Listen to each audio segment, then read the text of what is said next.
what was it most appealed to you about playing Coach White? Appealed to me about playing Jim. Playing Jim Well, you White. know, I had read this story some time ago. I don't know if it was 10, 15. I'm 60, so I don't remember how long ago but I had read about it in Sports Illustrated. And I remember being very taken with it. I had lived in the Central Valley in Visalia. I actually played McFarland in high school baseball. But I was taken with the story, and then of course closed the page and moved on with my life. And then this movie came up. And the shining cloud, Nikki Caro, said, "Would you be in this movie?" And it was like, it's so nice to be wanted. I mean, you might think that I did everything I want, I don't. And to be wanted, and for that to match up, was really a nice thing for me. And it was a beautiful thing, actually. And to, play Jim, who, there's these men and women all over America who are affecting our young people. And the relationships that coaches establish with young people is something that carries through their life if it's done right. There's not a lot of Jim Whites, but there are Jim Whites, and he represents the best, really, of the best. And, it's almost biblical. Our children have a hard time listening to their parents, right? There's a moment in time where kids really don't want to hear anything from their parents. But a coach can take on that thing. And if they are of the cloth that Jim White came from, a very graceful, very quiet man who somehow let them know what was possible. What was just possible, not that they were going to get there, but this is possible for you, a goal. And Jim White, just kind of putting the goal out in front of them. Look what happened. Champions. Look, they exceeded beyond their expectations. So it's a great lesson to us, McFarland, that if we give our children, our young men, our young women goals, we let them see what's possible, they can exceed beyond their own wildest expectations. And it's just a very good lesson in this movie. So I was proud to play the essence of Jim White. I'm not Jim White. I think we'd all like to be Jim White in some way. But it was a pleasure to be able to do that, kind of from that Sports Illustrated article, make this giant circle to actually being in the movie. I mean, that feels like a movie, doesn't it? Yeah. Ellen, I wanted to ask you, you were speaking earlier about the coaches and how the importance and how special someone like Jim White is, and how they're not always out there, but when they are, it's really wonderful. I was wondering for you, since you did play sports in your youth, did you have a Jim White-like coach in your life, and can you talk about that experience? And Nikki, I wanted to ask you about the title at McFarland USA. Can you explain that? Yeah, I've had two coaches. One was from Visalia, his name was Jim Barnett. He was a baseball coach. And he was a real help to me in a lot of ways. But there was a man that was very powerful, and I still use his name as my name when I register in hotels. His name is Joe Vaughn, and he's the winningest basketball coach in the state of California for girls basketball. I was the last team he coached the boys. Maybe he was sick of us.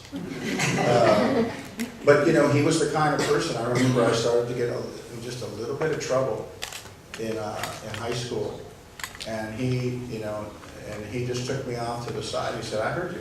He said, "I thought you were a Jesus man. I thought you were a Jesus man." And I remember I just looked at him and I was like, I started crying. It's like the guy that I really respected, felt like I felt like I had disappointed him, and I kind of got my act together, and instead of making that why, I came back to center. I was always listening to my father more than anyone. I was always afraid of my father more than anyone. But there's a moment in time where, other men in your life can have a huge impact. And so Joe Vaughn did. And now you almost don't know what to say to kids because you could be dragged into court. But here's, somebody that took me around the corner and said, "Look, I think you can be better than maybe who you're hanging out with or maybe what you're doing." And I remember tearing up and going, I think I can too. Does this mean I still get to start? I Yes, you do. Well, what did you learn about Mexican people, about Mexican crowd after the movie? I've grown up in Ventura and also in Visalia, and I've driven down these roads, and I saw people working in those fields. I played and fought and had friends where their families were pickers in Satacoy, California, a little Mexican barrio school that I went to. And but again, I didn't invest the way I did until Nikki brought me this movie. And bending down to work and seeing a field go forever and understanding that this is forever. This is every week. This is every day in all kinds of weather.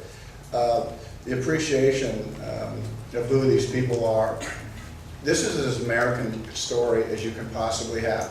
There's no, you think apple pie and baseball is American? No. McFarland is way more American than any of those things. Those are pastimes. What's American, maybe I'm going to get real sentimental here, because it's getting better. How's this feel? Maybe somebody didn't want to hear this answer. But there is no more American story than parents who are willing to do anything to better their children, to give their children a chance. There's nothing more American, and it's been playing out over the last 300 years here. And so McFarland is not some weird little town, like, oh, poor McFarland. Poor McFarland, no. Number one, there's a mythology around McFarland because their lives changed when they understood that they could be champions and repeat that idea. But the simplicity of there's nothing more noble than a father and a mother making an opportunity for their child, knowing that their life is going to be hard. And there's something very noble about that to me, something incredibly heroic. So you did a lot of different cameras over a lot of different genres. Do you have any character that you have not done yet but you want to do? No, I've really had I've been able to do a lot of things in the movies. I've been able to run with the buffalo, I've been able to pitch a perfect game in Yankee Stadium in the bathtub with Susan Sarandon. Had a lot of chance to do a lot of things.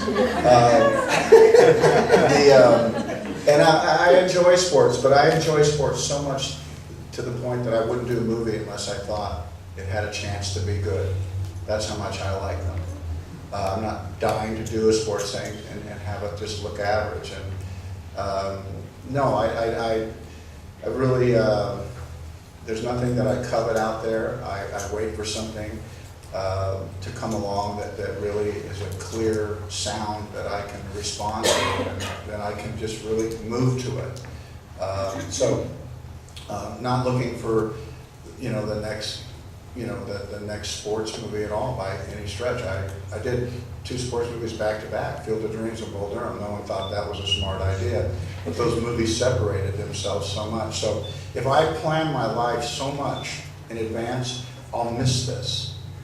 I would have missed McFarland by getting in my mind what I'm going to do in my life. I mean, we all have to have a North Star that we kind of fix on and we go to. But life is so much about the things that bump into you. And, I was really, I was really happy and how this really happened. And Nikki and I know the story more than anybody, but it's one that I treasure.